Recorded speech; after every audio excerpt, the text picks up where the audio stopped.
Hi friends नमस्कार। आज मु नहीं आसी लाउ आलू बुट डाली रेसिपी जहाँ खाइबा को बहुत टेस्टी लगी था। चलतु स्टार्ट करवा रेसिपी। देखु मु लाउ को धोईकी भल भाव छोट छोट पीस कर काटी नहीं आलू को भी काटी नहीं सब को आम प्रेसर कुकर 2टा सीटी आसा पर्यंत सिझाई रखीदे।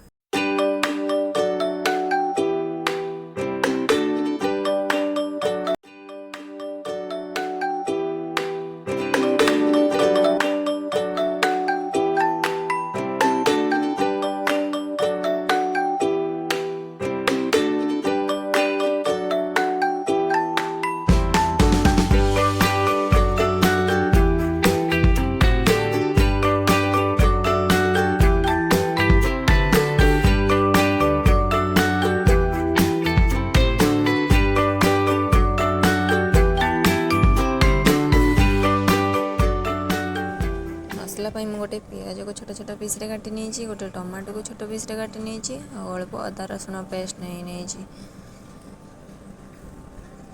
देखु मु कढ़ई बसई नहीं कढ़ई गरम हो आसलानी आम सोरिष तेल कि पकई नवा तेल गरम हो आसिले आम सुखिला लंका 2टी गोटे तेजपत्र पकई नवा गोटे चामच जीरा पकई नवा कटिक रखि पियाज को पकई नवा पियाज ब्राउन हो आसवा पर्यंत ताकू भाजवा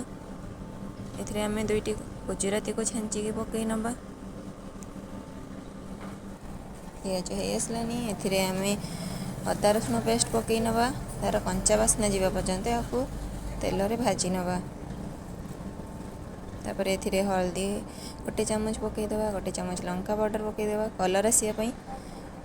जमीती न लगी जाऊ तले एथिरे हल्का टिके पानी देदेवा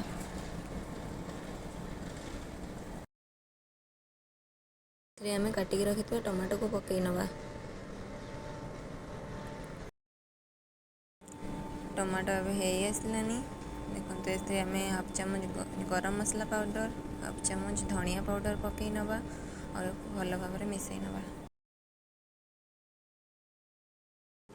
मसला अल्प पानी देकी आउ किछि समय आपको कषि नवा मसलार तेल छाड़ा पर्यंत आपको कषि नवा देखु मसलार तेल छाड़ी आसलानी एबे सिझेकी रखिथिबा तरकारी को पकई नवा एथिरे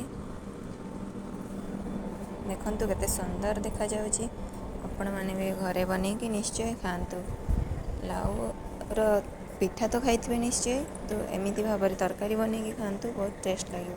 मुझे हाफ चामच लुण पकई दूसरी मु सिझारे लुण देती एवं घोड़े रखीदे देखो आमर तरकारी हो आसलानी गैस को बंद करनवा